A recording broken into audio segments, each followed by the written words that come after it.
மக்களை வெங்கட் பிரபு அவர்கள் இப்ப விஜய் அவர்களுக்கு ஒரு கிஃப்ட் கொடுத்திருக்கிறாப்ல. என்னடா கிஃப்ட் அப்படின்னு கேக்குறீங்களா? ஒரு நம்பர் பிளேட்டை கிஃப்டா கொடுத்திருக்கிறாப்ல. என்னடா நம்பர் பிளேட்டை எல்லாம் கிஃப்டா கொடுப்பாங்களா அப்படின்னு நீங்க எல்லாம் நினைக்கலாங்க. ஆனா அந்த நம்பர் பிளேட் வந்து ஒரு ஒர்த்தான நம்பர் பிளேட் அப்படிங்கிற மாதிரி தான் இருக்கு.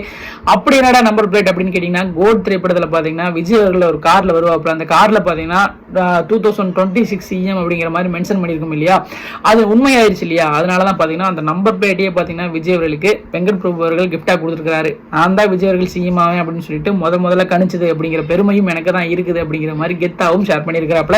இப்போ அந்த போட்டோஸ் வீடியோஸ் எல்லாம் பார்த்தீங்கன்னா சோசியல் மீடியால செம்ம ட்ரெண்டிங் ஆயிட்டு இருக்குது.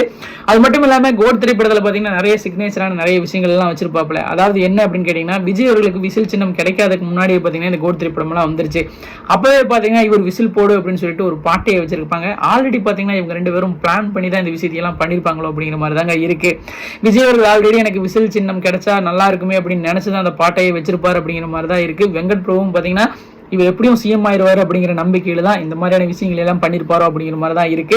ஆனா வந்து கண்டிப்பா வந்து எல்லாமே உண்மையாயிருச்சு அப்படிங்கிற மாதிரி தாங்க இருக்கு. இப்போ இந்த போட்டோஸ் வீடியோஸ் எல்லாம் சோசியல் மீடியால செம்ம ட்ரெண்டிங் ஆயிட்டு இருக்கு. என்ன கேட்டீங்கன்னா, விஜய் அவர்கள் 2026 CM ஆயிருப்பாரு அப்படின்னு நான் நினைச்சேன் அப்படின்னு கேட்டீங்கன்னா கண்டிப்பா இல்லைங்க. அதாவது எப்படி ஒரு 30-40 சீட் ஜெயிச்சிருவாப்ல, எப்படி யாராச்சும் ஒரு கூட்டணி வச்சு டெப்டி CM ஆகிறதுக்கெல்லாம் அதிக வாய்ப்பு இருக்குது அப்படிங்கிற மாதிரி தான் நான் நினைச்சிட்டு இருந்தேன்.